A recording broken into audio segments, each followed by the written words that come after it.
कभी अजनबी लगे जिंदगी। माँ, guess what? ताबीर घर छोड़ के चली गई है। कम ऑन ज़ारा, बहुत ढीठ है वो, फिर आ जाएगी। ये तो है वैसे, लेकिन आप एक काम क्यों नहीं करती? आप उसकी अम्मी को कॉल करें फौरन और पता करें कि भैया ऐसा क्या मामला हुआ है। ये ना हो कि बाद में सारा इल्जाम हमारे सर पे आ जाए।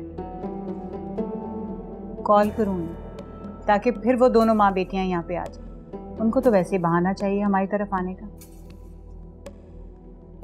मॉम, फिर हमें पता कैसे चलेगा कि भैया आखिर ऐसी क्या बात हुई है कि उस मामूली सी लड़की में इतनी हिम्मत पैदा हो गई है? तुमने उसे मारा जो है। खैर, पलट के तो उसने भी मुझ पे हाथ उठाया था। मैं तो हैरान ही रह गई थी कि किसकी दी हुई शय पे ये इतना बढ़ रही है आगे। करती हूँ मैं उसकी माँ को कॉल,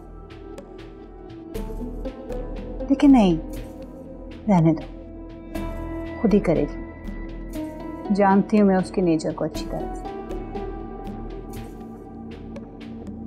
ठीक है।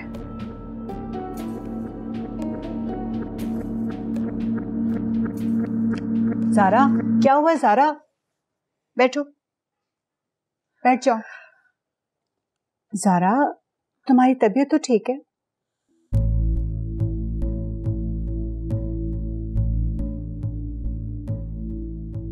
बस चक्कर सा आ गया था। बहुत, मुझे कभी कभी ऐसे लगता है कि जैसे फाहद मुझे पुकारता है, मुझे आवाज देता है फाहद। और आपको पता है, मैं उठ के चल भी देती हूँ। ऐसे महसूस होता है कि जैसे फाहद बाहर बैठा होगा, मुझे बुला रहा होगा, मेरा इंतजार कर रहा होगा वो। और फिर अचानक एकदम से याद आता है, हाथों में छोड़ के चला गया ना मॉम।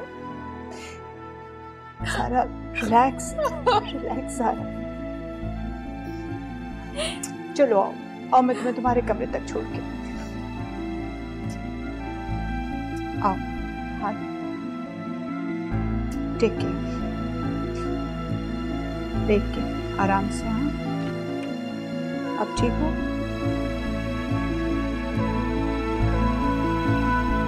कभी अजनबी लगे जिंदगी।